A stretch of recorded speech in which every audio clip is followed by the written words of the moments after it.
Srimati Supriya Sule ji. Thank you, Madam. Well, I must say one thing, that in these extraordinary difficult times that the world is going through, this is one ministry which regularly, I think, outperforms all the other departments, is the Finance Ministry. And I have even in the last session mentioned that the Honorable Finance Minister is somebody who comes to, we may have strong disagreements, but I would like to compliment her and her Minister of State, that there are two people who constantly come with bills to try and fix things which really need fixing at urgency.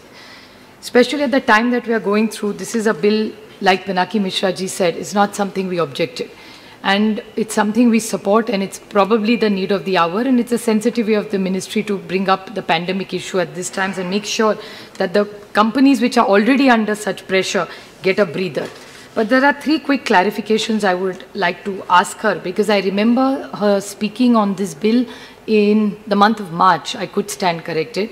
She mentioned that in this bill, there would be cross-border issues when they come up. We would have a specific rule, make sure that all Indian investors are protected when we have international relations. You're bringing a FDI in such a big way into India.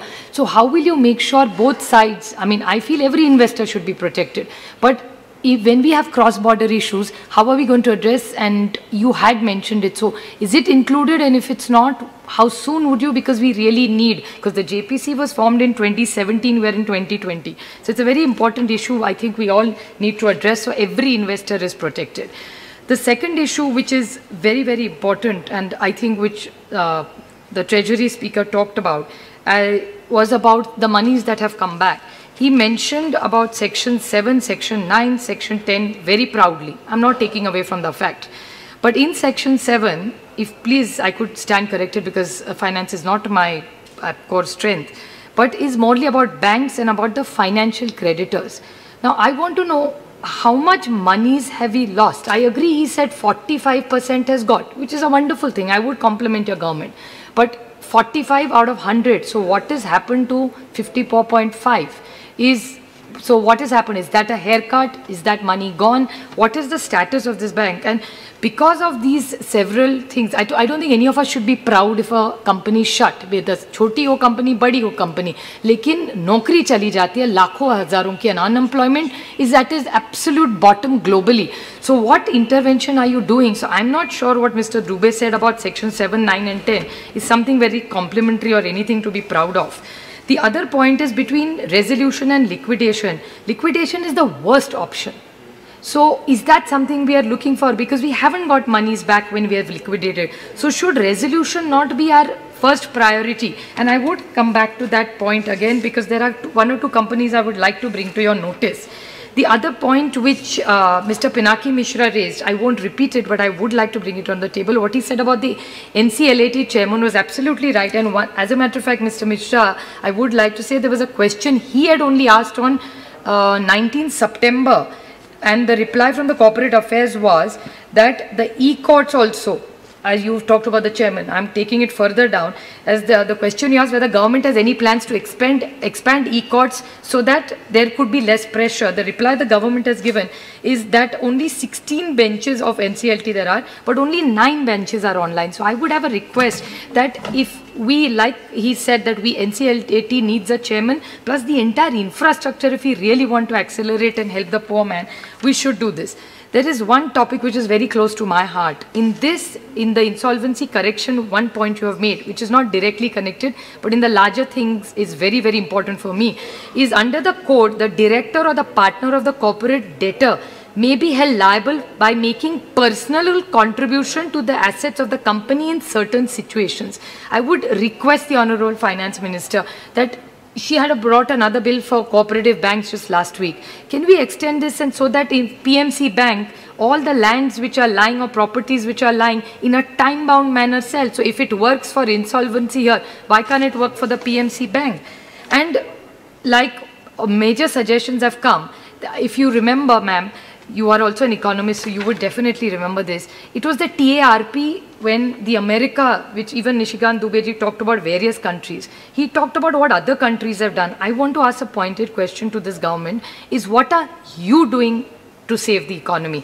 I remember the US at one time had the Troubled Asset Relief Program in 2008, which was a financial crisis to stabilize financial systems for better economic growth and to mitigate foreclosures. So do you have a plan to make our economy strong and robust, something specific like this which has been mentioned? And last point, ma'am, there are several companies which are getting closed. We keep reading about it. There are some resolved under this. I would like to ask a pointed question to this government that every company is under pressure right now.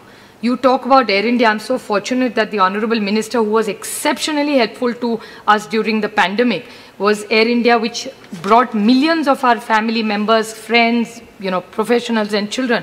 But Air India is under pressure. Just the way Air India is under pressure, you have not been able to sell it.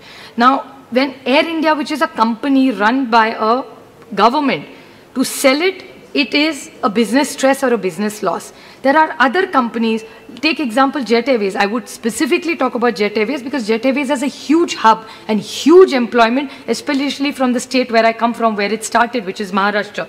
So why is Jet Airways treated differently than Air India? Why is BSNL treated differently than other? So if the government makes mistakes, it's okay. Whether it's your government, my government, that's not the point.